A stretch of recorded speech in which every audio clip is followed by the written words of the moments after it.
on the Eddie Mata Show. We have the man of the hour. Been in over 140 films and some. Please welcome actor, singer, director, and he's saying no to me, Robert Davi.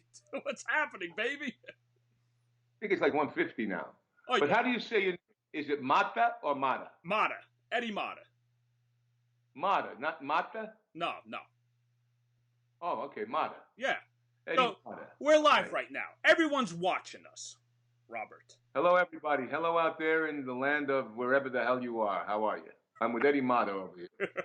On the Eddie Mata Show. I'm on the Eddie Mata Show. Exactly. Eddie's got his own show. You understand? He's got his own show, like Jimmy Kimmel. All right? Like, what's the other Jimmy Fallon? Jimmy Fallon.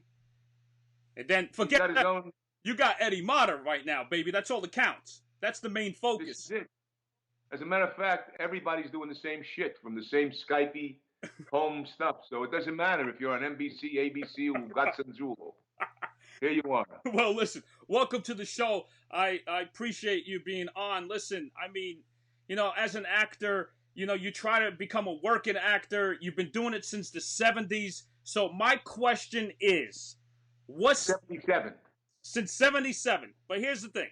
That's my first professional job, 77. Yes. I mean, I was doing stuff in school and, all the other stuff, but 77 was the first professional act. I mean, I did a lot of plays. I'm talking about film stuff. But Rob, what stimulated you to become an actor? Like, what made you say, this is what I want to do?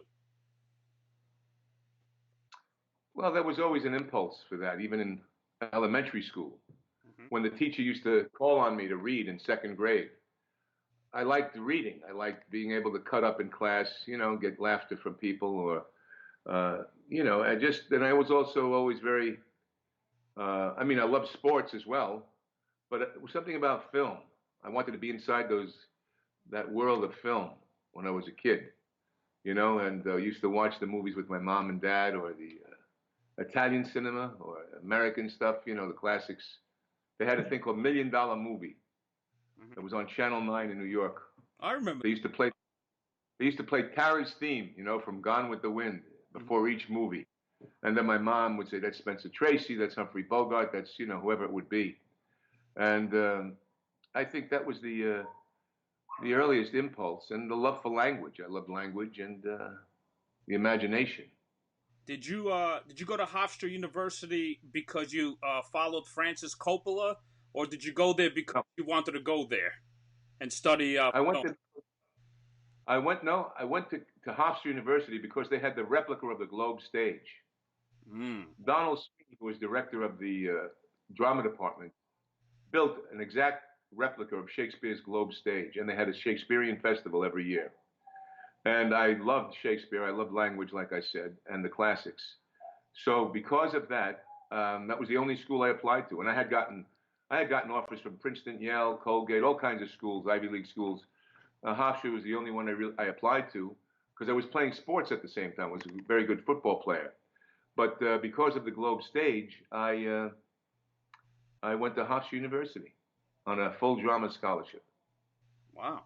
So then after you graduated from Hofstra, you actually moved to Manhattan from Long Island. Hicksville is... Well, I had read, yeah, I mean, Marlon Brando was a big influence, as was Sinatra, and, all the great actors, right? Mm-hmm. So I used to read about what was their process, and Brando had studied with a woman Stella Adler. Right. And I knew that I wanted to study with her. So in junior year of high school, that's when, college, that's when I went in Manhattan and started working also with Stella Adler and in New York. Was it a 3-year program that you did with her? Yeah, I did the 3-year program, and then I got into the Actors Studio, and then I worked with Andy Meisner. I worked with, Lee Strasberg at the Actors Studio, and then George Stanley. I loved. I mean, acting to me was and still is, a craft that you continue to deepen and learn. So that's what, as a human being. But Rob, where'd you get that discipline as far as being a trained actor? I mean, even in high school, you also love singing, but where'd you get that discipline? I think the discipline comes from your need to express and also the love of what you're doing and the wanting to, I mean, I remember when I played football, for instance, Hmm. you would hit the sled, right? There'd be sled exercises. And I would cut the line sometimes 3 times to go again and again and again and again. So I had this immense drive. I had this hunger, this uh, burning desire that kept my motivation and probably OCD, who knows what, you know what I mean? That enables you to stick with something Hmm. until you master it, till you get it. And that was just something that's inside me. You either have that or you don't have it. I don't know if it can be developed. It can be probably developed to some extent. I try to inspire my children. They don't all know, some may or may have it. They don't have it to an extent. And I don't know how much parenting does with it. I know my parents were very supportive and very disciplinarian in some ways. Hmm. But I don't know if that has a bearing on it or not. But you studied with three big acting teachers in the world. I mean, Well, also Senator Seacat and Milton Katselas. Anyone who was a master, I was then studying with at some point. And like I said, Michael Chekhov's work with George Stambov, Michael Chekhov was considered the greatest actor of the Moscow Art Theater. Uh, and they had varying degrees of the method, of mhm. the offshoot of what Stanislavski and the Moscow Art Theater brought to America. And then also Erwin Piscator from the German theater and the political theater that he came to, the New School of Social Research in New York. I read about him. But I was very, very, I was a student of that. How many years were you in training? So right after Hofstra, you count 4 years of Hofstra, and then Stella Adler 3, and then what? Yeah, well, there was Hofstra and Staff Adler concurrently, and then I did, I actually I left Hofstra in junior year because the head of the department told me, "What are you doing here? You should be working." Hmm. She's the one that actually said, "You should be working. Do you want to teach?" I go, "Not necessarily." She says, "Go work. You're ready to work." And on that, and I was there on a scholarship, so it was like, and so then I went to Manhattan and started working with. I got into Adler's program, and then right after in May, finished after 3 years in May. They told me, just study there. I mean, I'd been doing plays and stuff, and I did before I stepped in front of the camera, about 800 performances on stage, and also the singing. But that's when I got the film contract on Cherry Street with Sinatra in 1977. And you know what? What was that like? I mean, did he tease you? Did he like, this is your first role, right? That's you and him right there. It's your first role. Were you nervous because it's a legend in front of you? What was that like? Well, Sinatra was of course, to an Italian American family, Sinatra had a huge impact, as did Dean Martin and Tony Bennett, all these. But Sinatra, because of his acting, Right. and there was something in his voice that I responded to early on. He had trained opera. He loved opera. Um, I think I started hearing him in utero of my mom, and dad. So he was an iconic figure that was also a social figure in that he was the first artist to come out against anti-Semitism and racial bigotry Right. at a time it was not vogue to do so. And he also gave a dignity to the Italian immigrant that had not been there before. Right. I mean, they were able to make jokes amongst each other, him and Dean, Dago, Wop, Greaseball, and not take offense at it. So they taught you to laugh at that instead of take offense at it. Yeah. I mean, these guys were understood how to bury bigotry and racism through humor and not letting it be offensive. Like in today's society, every time you turn around, you sniff, there's another offensive nonsense. But, sure, there's stuff that's not right, but we've got to, that's another whole conversation. But and he was very charitable, Sinatra, and he had also, before that, most Italians had been the gangster or something in a film. Now Sinatra was this song and dance man. He was a romantic lead, and Hmm. he had humor, and then paved the way for Dean and whatnot. But and he also, speaking of bigotry, he always defended Sammy Davis Jr. He said, if Sammy Davis Jr. is not playing, I'm not going to play. I'm not going to sing. well, that was Sammy. That was all black artists. Right. You know, one time at the Stork Club, Lena Horne and he had a dinner, and the maitre d' looked at Sinatra and saw Lena Horne, who was a black woman singer, and he said to Sinatra, "I don't think you made a reservation. Is there another name you would have used?" And Sinatra said, "Try Lincoln," and then decked the guy. So he was always at the forefront of that kind of bigotry. And he was very outspoken about everything, politics and whatnot. And he was he loved Israel and he loved America. Yeah. So what year did you move to L.A. to pursue acting? I know you did a lot of stage work while you were in New York City. What year did you say, it's time to go to Hollywood? Well, what had happened was I was the Sinatra film, Cherry Street. We shot it for 3 months in New York, but then we needed to do some pickup shots in Los Angeles. So the first time I was ever on a plane was because of that film. So they flew me out to LA, put me at the Beverly Hills Hotel, and Sinatra was very complimentary from the first shootings. I mean, I remember the first time I saw him on the set. We were in a truck, me and Jay Black from Jay and the Americans, and he looked at me. He goes, "The stuff you shot yesterday is terrific, most real stuff in the film." So right away he was very complimentary, and then it got word down, "Hey, Frank likes you a lot." Harry Guardino was in the film, and then it lasted over the years.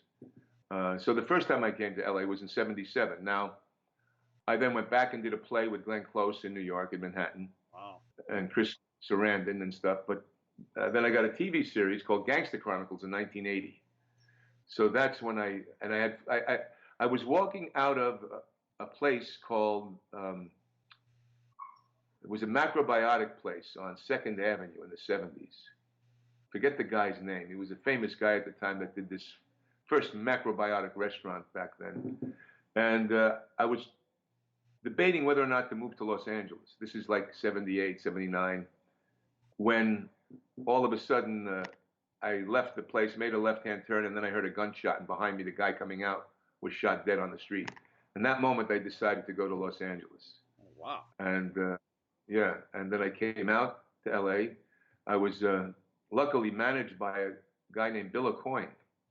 Bill Aucoin managed Kiss, and he was getting into film now, and I was one of the first clients, only clients on film, and they got me a car and an apartment, and I stipend, and I came to LA, and then was put under contract at the old contract thing, and then just, 44 years later, or whatever the hell it is, I'm still here. So, Rob, here's my question. What's your approach to when it comes to auditioning? Because back then you would audition a lot, right?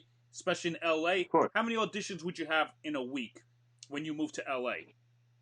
Well, it depended, I mean, sometimes you would have an offer, because don't forget, doing the film with Sinatra, then things were offered, you know what I mean? You had and people were your champion, and then they would say, "Hey, hire the kid, he's good." So it would change. That was always a function of what may have been around. Some, there were main offers, and some were meetings, and some was an audition or two. But what was your approach as far as auditioning? Well, depending on what it was, I always felt auditioning was an opportunity to show them that you can play a character differently than anyone else. What is it that you can bring special to your interpretation to this particular character, knowing that a certain amount of people will be going this way with it? How can you make a left-hand turn or a U-turn, or just come from the back and make a whole other do a whole other interpretation? So that was the challenge, and that was fun for me. I did it for myself. I didn't do it to get the job. I did it to express myself and to find the interesting aspect of that process, and also to meet people. I never resented meeting them. It was fun to meet people, equating with them, never feeling below or above anyone else, just equate with the process. So then you got the film Goonies, right? Did you audition for that? Yeah. You actually auditioned? Well, first I got City Heat. Right, no, but I'm saying, no, you got so many films, but I'm just talking about, let's get to the Goonies. Was the Goonies an audition? Yeah, but there's a process. First, I got City Heat. Okay. Blake Edwards hired me on that TV series, The Gangster Chronicles. He saw it in Switzerland. So now I was a hot commodity. This was a film with Clint Eastwood and Burt Reynolds and Blake Edwards directing, and I didn't audition. I just had a call to the agent saying, Blake Edwards wants to meet you. And then they hired me for the lead, the third lead of this film. Then Blake had a fight with Clint, and this was a Warner Brothers film. Mm-hmm. So Blake had a disagreement with Clint on the film, and Blake left the project, and then they got a guy named Joe Stinson to rewrite the script, Blake's script, and then he changed my character to do other characters. And anyway, it went through, and then it was said to me by the agent, hey, you've got to pay or play. They're offering you this other character if you want to play. All right, so now I'm in the Warner Brothers system, feature film. Then I get Rambo, First Blood 2. Wow. I was supposed to do that with Sly, with George Cosmatos directing. And I get a call from the agent that Spielberg wants to meet me and Dick Donner on Goonies. Wow. So now they paired Joey and myself. They were looking for the Fratelli brothers. Joe Pantoliano, terrific guy, great actor. And they paired us together, and we had an instant, we already knew each other and were friends. We had an instant rapport and almost antagonistic and humorous. And that's what happened with Goonies. Well, I'm gonna play a clip in the Goonies, and I want you to explain to me what you did in that scene, because I felt like, as an actor, you bring so many creative ideas on set. So let's look at this scene right here, all right?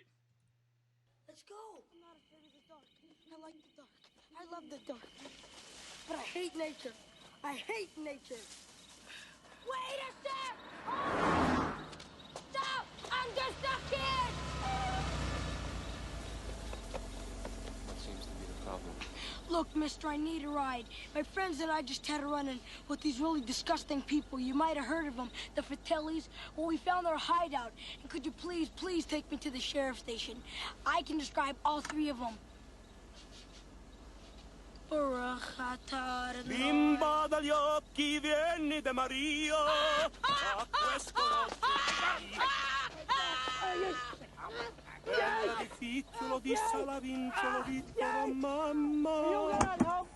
All right, so that shit was hilarious. Rob, did you plan to sing? Was that in the script? Did you have an idea to sing, or you just added that? Talk to me about that scene. Well, first off, it all started when I have a scene to feed Sloth in the basement. And I was supposed to bring food to Sloth and just put it down, and then as he goes to grab it, I kick it away with my foot to torment him. It was very sadistic. Right. There was no justification except being mean. So I knew that I wanted to do something, and I knew I was in this big kid film, with all the kids, and how am I going to define my character? I don't want to play a straight-on heavy. I want to be something that's comical, something that has... So I then said to Dick Donner, I said, I have an idea that I'd like to, where the mother doesn't listen to Jake. The only time he can sing, because Francis and the mother wouldn't listen to, is when I feed Sloth. And then Sloth listens to me sing, and then he's nice, and I give him the food. Okay. Well, I said to Sloth, I said to John Matusek, I said, when I start singing, let me get a few bars out and then start screaming. And then I was able to say, you see, look at the feast I made you. You don't listen to me, just like Mom and Francis. So Justified, and that was the first, and they loved that improv. They saw that, and then it was layered in through the piece. The piece you just showed was actually directed by Spielberg and filmed with Alan Davio. Nick McLean, a great DP, directed, that was a director of photography for the most part. But second unit, it was Alan Davio, and Stephen had done that little section there and told the kid to do the Baruch tu Adonai, and he says, hey, throw in an opera thing. And I just improvised the thing from Madame Butterfly. Oh, that was such a good scene. With that scene, how many takes did you guys go through? Spielberg, did you nail it in one, and then Spielberg said, just give me another one just for safety? What was that like? I don't remember, but I mean, there was no expense spared in terms of if you needed a take, but a couple of times and you get it down. Right. So now I don't remember takes on it, Okay, so did you audition for Die Hard? No. That was offered to you? Yep, just an offer, as was Predator 2, as was Action Jackson. Joel Silver was a fan of mine who was doing all those big films. Mm-hmm. And, like I said, I had a reputation. I had done Hill Street Blues, an episode, Stan the Man, that was really went off the charts. People were calling up all over the place about it. And Bob Aldrich, the great director who did The Dirty Dozen, had given me a 3-picture deal. Wow. To do one of them. That's a long story, but one of the films was Man on Fire. He had the rights to that initial book. And then Prizzi's Honor was another film we were going to do with Bob Aldrich. Right. Great director. So there was a lot of buzz around that stuff. And then, then I did a film that was kind of groundbreaking by a producer called George Englund, who was Marlon Brando's best friend. Mm. Now, George Englund, they did a thing. This was 1988. It was called Terrorist on Trial. Right. The United States of America versus Salim Ajami. Now, here's the part that I did audition for. And the reason why I was so prepared is because, remember I told you I was going to do Rambo. Right. First Blood 2, right? Mm-hmm. Rambo 2. Well, after Sly found out what had happened with the Goonies thing, we kind of buried the hatchet, and he said, okay, because I got to tell him what happened. It was because I was committed to Rambo. I never wanted to pull out of it. That was something to the agents, and something happened. Anyway, so he said, okay, I want you to play the Afghan rebel leader in part 3. So I grew the beard. I got the Pashto accent. I got real ready for this. And something had happened. I think Russell Mulcahy had someone else in mind. I don't know. Mm-hmm. But I had prepared this accent and this character. So now when I had to read for this Terrorist on Trial, because I'm an Italian Catholic playing a Palestinian. Right. I came in and I got that part with Sam Waterston and Ron Liebman that got a tremendous amount of attention. 3-hour special. And that's when Richard Maybaum, who had written all the Bond films, called up Cubby Broccoli and said, put on Channel 2. Cubby says, I have it on. He goes, that's the next Bond villain. He goes, I think so too. And then he called me in the next day and offered me the part, and I never read for that. So, Rob, what was your preparation for that script? Did you rehearse on your own before it was shot? Like, give me your... What? Huh? Which film? The License to Kill with James Bond. Michael Wilson, who's his stepson, Michael Wilson, was one of the writers on that film and producers, of course. He's doing that still today with Barbara now. Mm-hmm. That was the last picture that Cubby and Richard Maybaum and the whole original team were together with, was License to Kill. So, of course, the drug cartels, there wasn't a lot of information at that time. It was just beginning. Right. Today, it's still as contemporary as it was back in 1989, 90. You think about it. We were the first one to really expose all of that. Right. And he gave me a book called The Underground Empire. And then I started to research it. And then started to talk to people from Medellin, from Colombia, and different places. Got in touch with some people, and then learned about the culture, the music, the language, the Paisa language, para mí pues hombre, certain kind of style of it. And then just, they didn't want a heavy-duty accent, but a flavor of it all. But you had and then I distilled that. You had an accent. What? You had an accent. Yeah. Yeah. Of course. Yes. So had an accent, yeah. Now here's, you did awesome in that film. I mean, you must have had a lot of fun. But now here's my question. Let's skip a little bit because you did so many films. Let's go to Showgirls, okay? This is what I want to know, all right? This is very interesting. You're literally hanging out with naked women every day on set. Is that what you're telling me? Well, basically, that happened, yeah. And did you go to prepare for that role? Did you go to strip clubs and watch the managers? Well, I wasn't really as unbelievable as it sounds. I'd been to a couple of strip joints, but kind of reluctantly. It wasn't my thing. Mm-hmm. I was always a bit Catholic for that, guilt-ridden about it.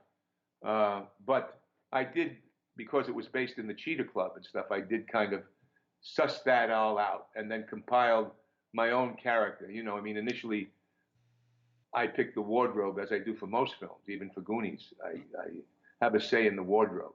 Right. And I didn't want to play the typical, if you notice, I had the leopard shirt because he was a predator, and then later on, right. I think the Rolling Stones got inspired and they used the shirt like I did in Showgirls. I'd like to know if it was before or after that, but that showed up a lot. Yeah, so you compiled your character, and Paul Verhoeven was a great director. There were some lines that were right in your face, and we discussed it. And he said, I really don't want to say this right at the camera because it's so It's all right. harsh. Don't worry about it, but it's a character. It's not you. It's a character. No. But he was very sensitive. He goes, "I'll do it from the back." No, Paul was very sensitive, so I was able to do body language and say the line and get the effect, and it still had all that, and some of the other stuff. Yes, But I mean, it was a script by Joe Esterhaus. That's how people talked. Rob, it's you said something sensitive about that line. You really craft that line. You had this idea. You wanted to say it. The subtext was so important to you. How many minutes did it take you to craft that line? That famous line that everybody knows in Showgirls. I'm not going to say it, but everybody knows it. Right, yeah. I think Dennis Miller said it's one of the 3 top lines of films, and so did Jack Nicholson, along with, frankly, my dear, I don't give a damn. I don't know if it is, but it was a funny line. Initially could have been a funny line, but I ended up with sentimental nostalgia and a certain mentality. I mean, I had to justify what would his IQ be? What would his mentality be to say that, for that to come out in a sincere, innocent way? You know what I mean? That he would not, and that's kind of what my adjustment was, to give that line a different spin. You know what, Rob? What's so interesting about your work, and I was really watching you, especially in Showgirls, is that the way you're listening to the other actor. You're so focused on the other actor, and your lines come out naturally, and that shows you being so truthful. That's what I noticed. Some actors are thinking, what am I going to say? What's my next line? You don't even have that. It's like focusing on a 95 mile per hour fastball. You really got to focus on the other person, how they talk to you. And that was so interesting about your work. That's what I noticed. And that's what made you very truthful. Yeah, well, the truth is, you live off your partner, if you're not communicating. Mm-hmm. And so you have to have that attention to the partner. You live off your partner. And you have to speak to the mind of your partner at the same way.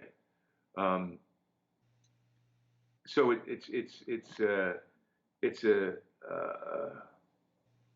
it's partly skill and partly just innate.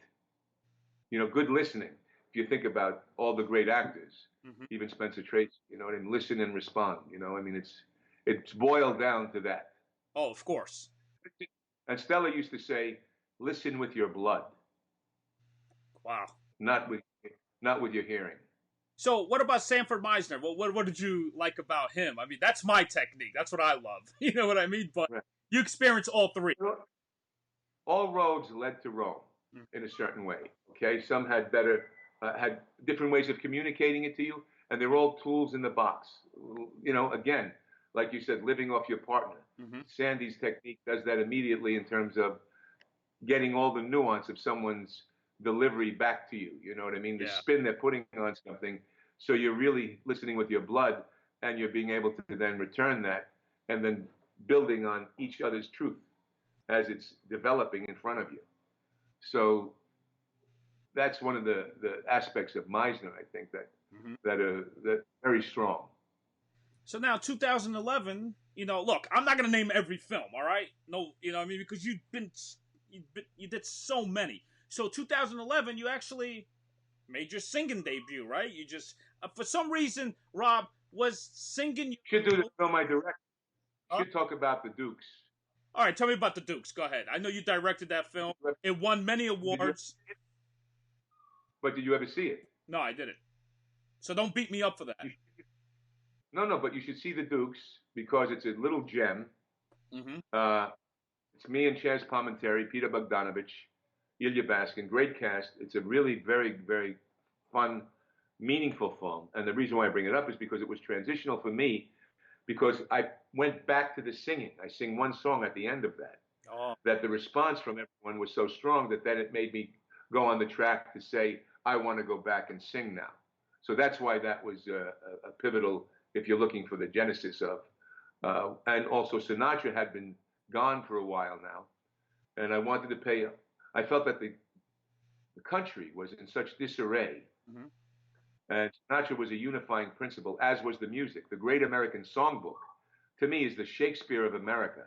It's the golden age of American music, and it's what made the world fall in love with our nation and us with each other.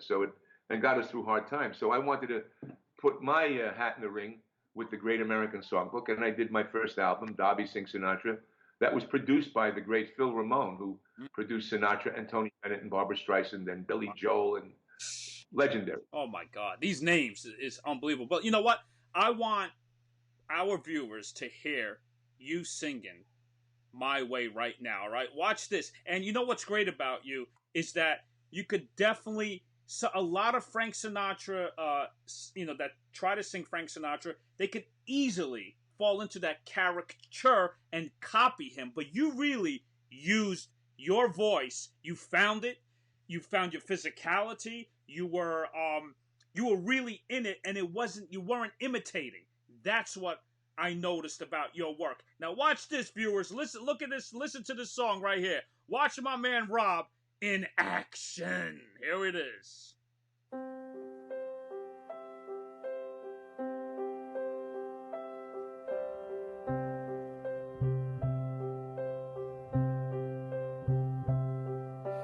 And now the end is near,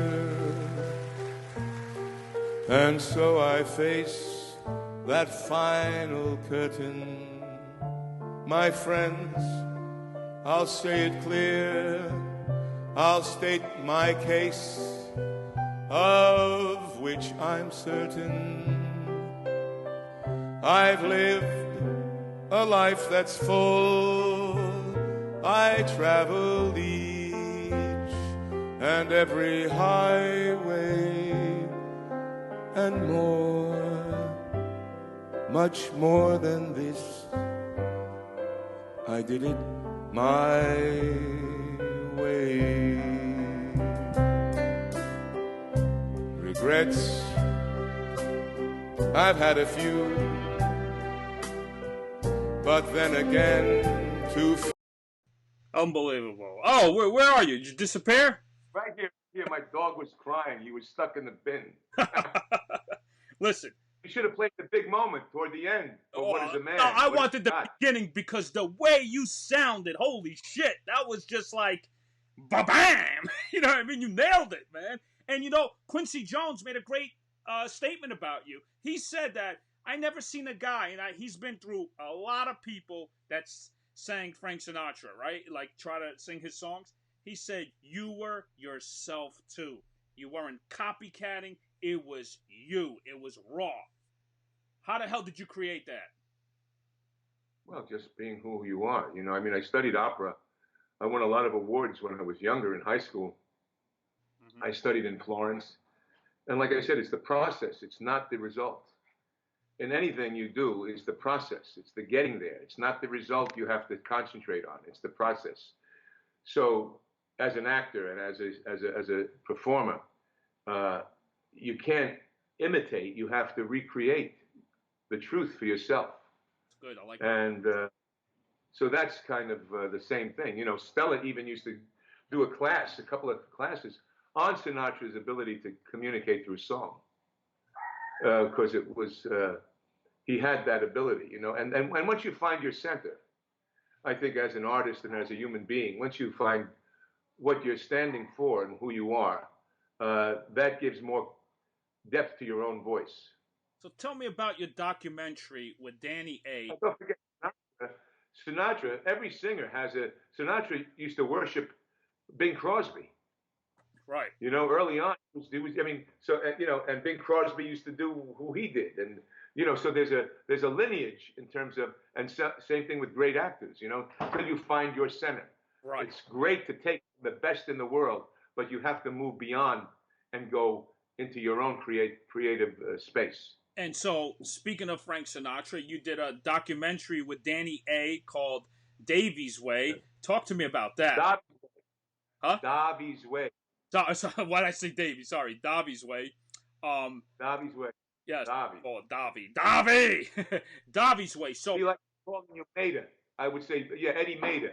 I know. I choked. I messed up. I struck out. All right. Sorry about that. I'm Right? so. Most Obviously. people sometimes. But what it is no, Davi's way. Danny's a wonderful talent. He's just a great actor, director, entrepreneur, person. I did Club Life. We met on the Iceman, became fast friends, and then did Club Life, a film that he did, and then he did Davi's Way, and it's a terrific. It got amazing reviews. So tell me more about it, about Davi's Way. Well, it's a journey of me wanting to celebrate Sinatra in concert, in a concert at Madison Square Garden. That was my initial impulse, and it's the journey of that and everything that can go wrong and can go right. It's very funny. It's very. I like the part. I like the part where it meets Spinal Tap. Right. But I like the part when Danny's talking to you. I think you guys are at that club One Oak, and you're telling him, no, I want to do it Saturday night. Like you were literally portraying Frank Sinatra, because he was like, okay, Friday night. No. You're like, no, Saturday night. He was very particular, right? Is that what you're telling me? Who was particular? Frank Sinatra. Like when you did that documentary. Yeah, but I wasn't about. That was just me. You know, those are just certain commonalities that somebody. Maybe it's because I'm Sicilian. He was Sicilian. Who knows what it's from? Maybe our dominant mothers. You know what I mean? Maybe there was, or just the way it is. You know what I mean? Just the personality. Right. But it was because I knew that I wanted to have it on a night that people could come to, because people that like Sinatra are not the same people. You know. Well, they could be, but they're more apt to come out on a Saturday night than a Wednesday night. Right. So you reunited with Danny again. You played in the film Mobtown, right? You what's his? Yes. Genovese. I played Vito Genovese. Yes. Did you do research about that character? Did you watch a lot of his documentaries, or you already knew about him? Well, I played Vito Genovese as a young man in Gangster Chronicles. Okay. And so to revisit him now, at the age he was, at that time of Mobtown, the Appalachian event, but of course I researched more again and, morphed into Genovese. You know, you won a lot of awards, but this is the award that I'm really interested in, okay? In 2004, you saved a little girl from a fire at her home. Talk to me about that. That really, I said to myself, wow, this guy has a beautiful heart. He's risking his life to get a girl out of a home that's on fire. Tell me exactly what happened. Well, a few doors down from the house were neighbors, and there was an older daughter and a younger daughter, maybe a daughter that was 6 and a daughter that was like 12 or 14. I forget the age difference there, but she ran to the house and said that the boiler exploded in the house and it was on fire. So it had blocked the exits to get out. So it was just a matter of, getting there quickly enough to help the little girl get out of the house. It was kind of just that, nothing more. No injury? It was... got her out there, like no injuries, nothing? Got her out. Yeah, because the minute it happened, I heard the explosion, so you don't know where it's coming from. But when I saw her running there, and then I think her parents talked about it, they were thankful, and their father, Larry Logsdon, then I guess he let it out that what had happened. And, but that's... So you have... you do what you have to do. So you're a family man. I could see that, right? Because a man that doesn't spend time with his family is not a real man, right? That's you, right? So here's my question. You got 4 daughters, right? 4 daughters? And you got like 3 adults, 3 older daughters? So I want to know, when they started dating and they say, Daddy, this is my boyfriend, let's say his name is Joe. Do you give him that look as a father? You break my daughter's heart, I'm going to break your head. Were they scared of you? Well, let me give you this, for instance. I came home from, I was doing a TV series, Profiler. Okay. 96 to 2000. And I came home, this had to be like 98. maybe 99. So my daughters are 10 or 12 years old, 14, around that time. Maybe they were 14. Maybe it was after that. But I remember coming home about 11 o'clock, and my daughters were there, and they were like a bunch of boys and one other girl. They were like 8 kids in the living room. And I went up, and I just said, I just looked at them. You fuck with my daughter, you're in trouble. And I went to the next one. Don't you touch my daughter. And my daughters were like this. They were loving every second of it. And then they, Dad, I go, what is this, a cat house here? What the hell are all these guys doing here? Is this a cat? No, Dad, they're all Goonies fans. So the kids were all fans. So that's what was, but that's cute. But I have been, look, you can't. You're damned if you do. You're damned if you're not. You got to let the kids. But they're gonna do what they're gonna do. But luckily, my daughter Brianna married a great guy. Right. And I got Francis to worry about and Isabella, and now my baby daughter Gabriella, and then my stepdaughter Caitlin that I got to protect because she's a beauty too. They're all beautiful kids. So I got to get the shotguns in Christella, but she's in right now. But let me ask you this: as they were getting older in the teenage years, right? But they say, Dad, I'm bringing this guy, but please don't scare him. Did your daughters ever ask you that? Please don't scare this guy. I really like him.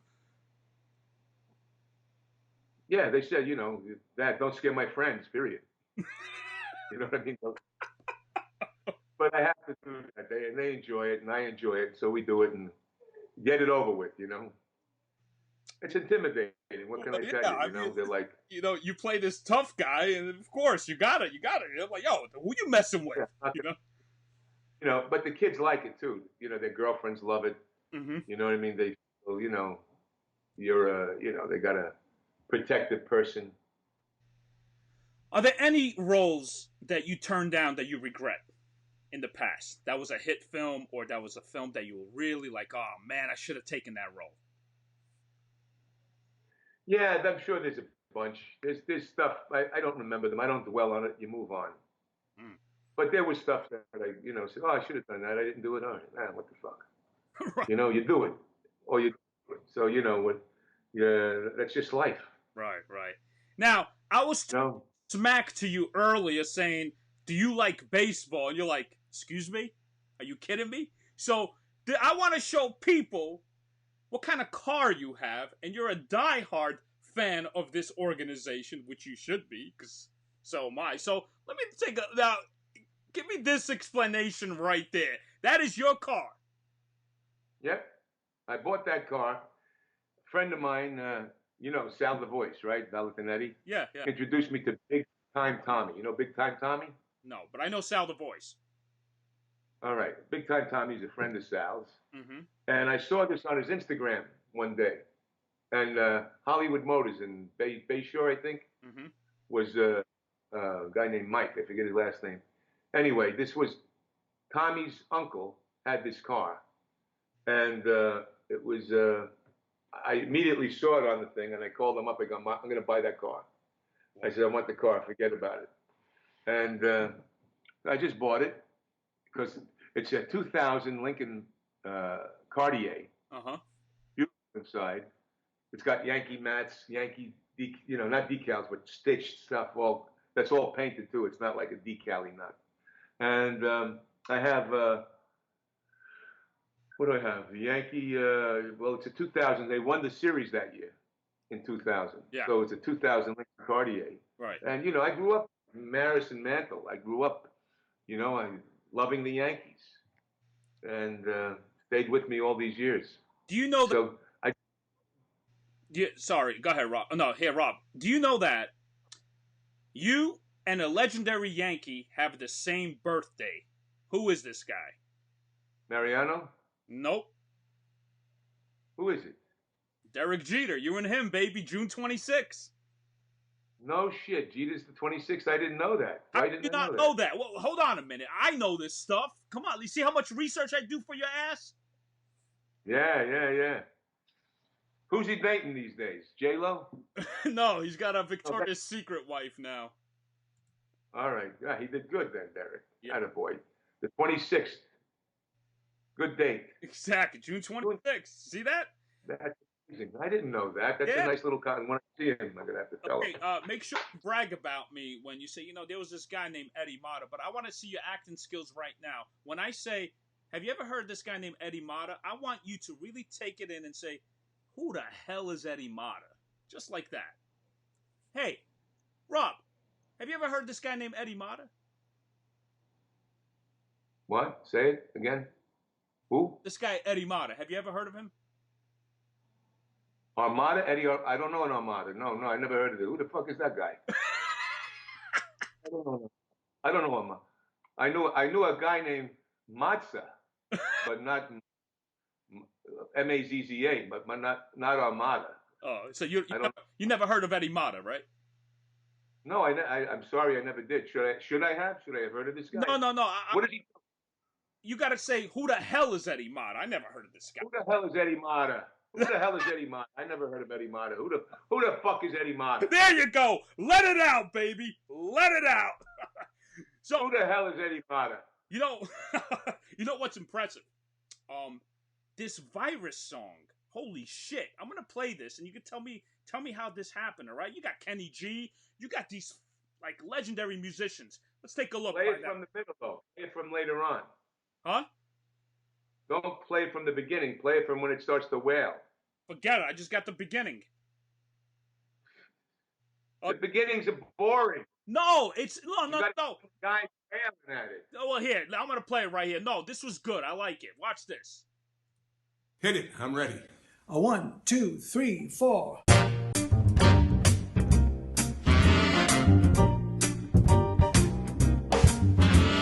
Now you keep going your way, I'll keep going my way. Coronavirus, stay away from the door. I just got a cabin, don't you come near my cabin. Virus, stay away from the door. Listen, that's no joke. How the hell did that happen? I mean, holy shit. You got Kenny G right there? What? You got all these legendary musicians. Look at you. Well, my rhythm section is the best guys in the world. It's pianist is musical director Randy Waldman there, and Carlos Del Puerto, bass player, Dave Tull on the drums. These guys play with Chick Corea, Chuck Mangione. I mean, the Barbra Streisand all over the world. Bob McChesney is on trombone. Randy was also playing trumpet, and of course Kenny G did all the sax parts, and Mike O'Neill did the guitar. But I've been doing some rehearsals on Instagram, just for people to listen to different little things. And then I said to Randy and the guys, I go, hey, why don't we do a live performance one day? Stay 6 feet away from each other and do a live thing. And so we were thinking about doing that. And then this is way early on, before people were doing it now. And then Randy called me up one day, and I'd been thinking to do a song. And we do that song in my show. It's called River, Stay Away from the Door. And Randy called up, he says, hey, why don't we change the lyric to Virus, Stay Away from the Door? And I go, coronavirus, stay away from the door. And so Randy put the whole thing together there. I made a few phone calls to some great engineers, and he did. And then he called Kenny G, who's a friend of his. And I called Carlitos and the rest of the guys. And everybody did it from home for charity. Unbelievable. To give it to the people that are helping the first responders, and built that hospital in New York in the park. Great organization that has gotten some controversy, I guess, because for whatever reason, but they've never turned anyone down for any reason whatsoever. Yeah. Rob, I'm going to be honest with you, man. You got a very beautiful heart for a tough guy, and that the people don't know your soft side, and that's so beautiful what you did, because we only see Rob as that, hey, who you messing with? And now we see the soft side of you right here, which I love. And vulnerability in acting too is very hard to do on screen. You and I know that. So it's beautiful that you execute on film and in person, saving that girls from the fire, doing stuff like this. That's beautiful, I have to say. And you're a great father. That's important. Thanks, Ed. You have kids? I don't have kids. But first of all, I just want to end this right now, but stay on here, okay? Thank you for being on the show. I mean, it means a lot to me, seriously. Hey, God bless you, Eddie. Congratulations. Keep going. It's great what you're doing. Have fun. And remember, it's all up to you. It's all up to you. It's all up to you, yes. All right, let me finish this. You can do whatever you envision, whatever you manifest, you can accomplish. I love that, man. Thank you. And I want you to tell the viewers that, it's not, what I like about what you said earlier, it's not the result, it's the process. And, I'm sure you struggled back then. You've been through it. Waking up, going to acting school with Stella Adler, failing, but then you grow the more you fail. Agree? I never looked at it like failure. I just looked at it as process, stepping stones to the overall vision that I had. And, Pizarro, the great explorer, when he was overlooking the Pacific Ocean, he envisioned, as he was looking out into the immensity of this massive Pacific, and he was lost in thought for a second, right? Just looking out. And his little minion said, "Some sight, huh, Hefe?" And Pizarro said, "It's too small to quench my thirst." So even your dog is celebrating, baby. Perfect timing. You have to have that kind of hunger, and you have to have the vision. And you know what? You may not reach all the way to the end of it, but wherever you reach, it's going to be somewhere. Swing for the fence, or just get on base. No. It's up to you. Gorilla baseball, baby. Gorilla baseball. Hit it out and enjoy the jog.